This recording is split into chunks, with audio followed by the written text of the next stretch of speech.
Udah saya buka. Nah, anggaplah ini masih kosong. Kita tinggal klik di sini.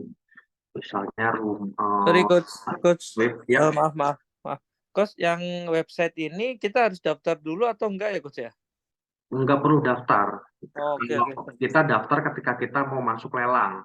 Kalau cuma buat ngisi Oh, pas datanya, masuk nggak usah. lelang. Nggak usah. Kecuali kita udah mau masuk lelang, baru kita harus punya account di sini. Ah, Nah, apa coach ini ya? Websitenya lelang. sebentar, nih saya tunjukin caranya. Jadi, kalau Oke seandainya oke. dari nol aja, ini new tab, Ya. ketik di Mm-mm. sini, misalnya kita tinggal di Malang, rumah lelang di Malang.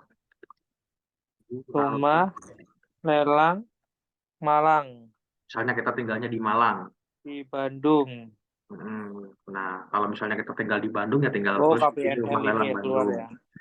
Nah, ini akan keluar kan KPKNL Malang. Nah, ini websitenya nih, lelang.go.id.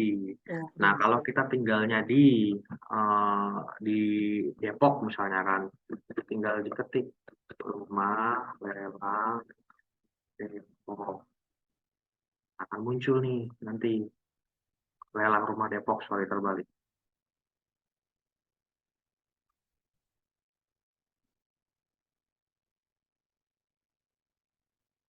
Nah, akan muncul. Nah, carinya itu yang KPKNL, jangan yang OLX kayak gini.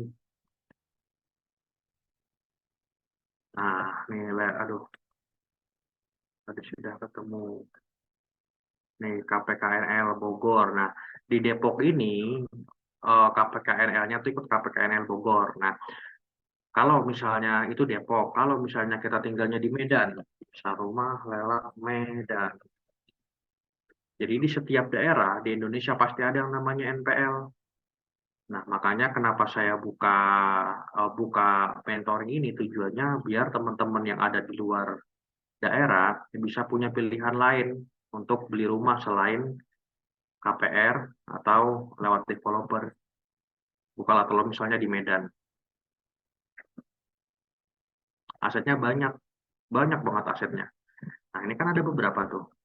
Nah, kita cari yang buat pintu masuk aja, buat pintu masuk. Nah, data yang masuk di website ini sudah pasti yang harganya tinggi-tinggi, yang harganya mahal-mahal, yang masuk di data ini. Kenapa? Karena buat efisiensi dari pihak banknya untuk masuk ke proses lelang, bank itu keluar biaya dari mulai appraisal, terus dia minta yang namanya SKT dari BPN, terus dia juga kena biaya lelang, pendaftaran lelang. Nah, kalau dia masukin yang receh-receh, itu laku, NPL dia turunnya nggak drastis, turunnya kecil. Tapi kalau sekali laku yang segini, yang angkanya 3M, lumayan buat nurunin NPL mereka.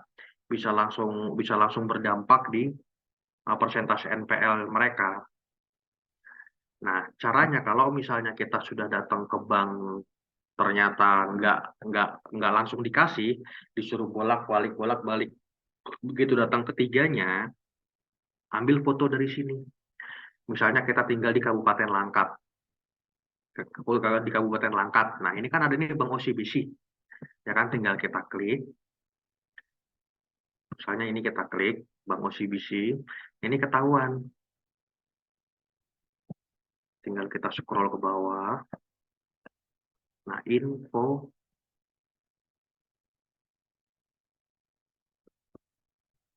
ini kan ada beberapa beberapa kotak ya. Nah, kita lihat di sini info penjual. Bank PT Bank OCBC NSP, alamat ini ada di Jakarta. Nah, cara kita minta data ke bank tersebut adalah ini di download atau enggak di screenshot aja, terus datang ke bank tersebut. Bilang, Pak, saya minat beli aset yang ini, cuma kok harganya mahal. Ada lagi nggak pilihan yang lain? Bilang gitu sama pihak bank.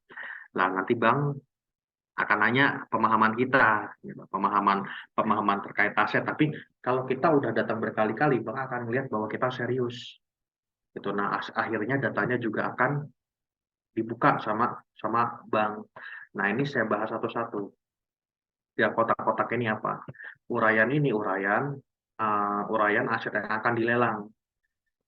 Aset yang akan dilelang itu ada ini, jadi dari ruko ini ada beberapa sertifikat dari tanah ini sepertinya tanah ya.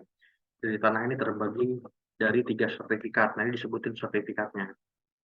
Nah, nanti di program mentoring berikutnya akan ada satu sesi di mana caranya kita ngecek sertifikat ini sesuai atau tidak, lokasi tempatnya terdaftar atau tidak. Ini ada metodenya nanti.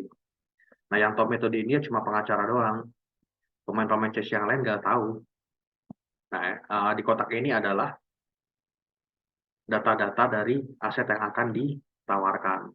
Nah, ini lampirannya adalah ini lelang udah pengumuman lelang ke berapa. Biasanya kalau pengumuman lelang pertama harganya masih harga pasar, masih harga pasaran. Ketika lelang pertama nggak laku, nah mereka akan masuk lelang kedua. Nah, lelang kedua harganya udah pasti turun. Semakin sering lelang, harganya akan semakin turun sampai nanti di titik yang namanya uh, harga likuidasi. Harga likuidasi itu bisa sampai di angka 60% di bawah 60 sampai 50% di bawah harga pasar ketika sudah menyentuh angka likuidasi. Ini lampiran. Jadi kalau mau tahu ini, kalau ngelihat harganya mahal, kalau lihat harganya ini mahal, lihat ke sini. Ini udah berapa kali dilelang? Ini udah 2 kali dilelang nih. Ada yang baru 1 kali dilelang. Harganya pasti sama dengan harga pasar. Nah, ini info penjual. Ini bank yang mengajukan lelang. Alamat bank yang akan mengajukan lelang. Nah, ini kan juga ada kontaknya. Kalau misalnya ini bisa dikontak, bisa langsung ditanya. Kalau bisa ditelepon, kalau enggak, ya mau nggak mau kita datang. Info penyelenggara KPKNL Medan. Berarti ini aset ini dilelang di kantor KPKNL Medan. Gitu. Nah, cara ikut lelangnya gimana? Nanti ada di sesi mentoring berikutnya. Contoh lagi, saya kasih contoh lagi. Misalnya lelang rumah, jangan di Bandung. Bandung banyak banget. Di Bandung banyak banget, harganya bagus-bagus. Lelang rumah Bekasi, KPKNL Bekasi. Nah, kita sama metodenya kayak tadi. Kita buka, terus kita cari, kita screenshot, kita bawa ke bank, yang akan melelang aset tersebut. Ini kan masih mahal-mahal, kita tes di yang belakang-belakang. Biasanya ada yang harganya menarik. Ini salah satu metode aja ya, salah satu metode gimana caranya kita minta data list aset yang akan dilelang. Atau ruko 800 di Bekasi 850 juta.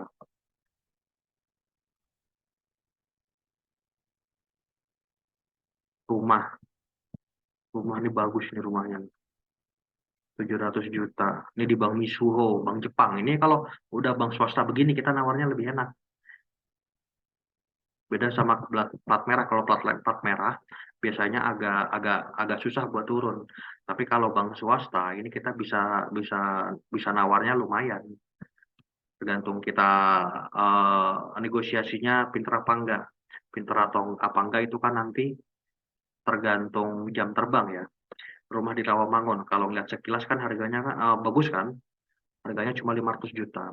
Saya yakin di Rawamangun ini nggak mungkin bisa 1 M ini harga di daerah Rawamangun ini.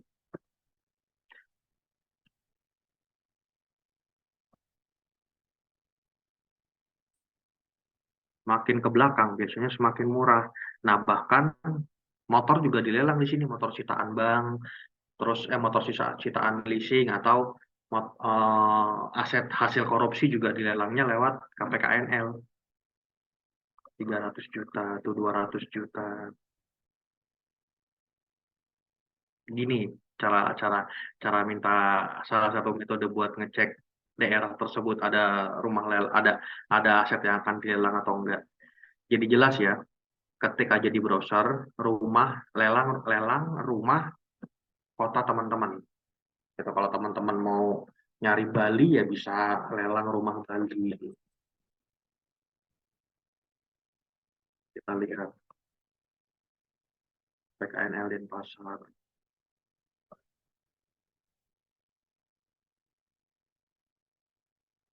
Nah, makanya saya bilang asetnya itu banyak yang akan dilelang tuh banyak, cuma masyarakat nggak tahu. Nah, sekalipun tahu mereka coba-coba nggak tahu ilmunya, keceblos. Akhirnya mindsetnya jadi takut ngambil rumah lelang. Padahal ini kalau buat bisnis sangat menggiurkan. Untungnya bisa bisa 100% keuntungannya. Nah, lanjut ke materi.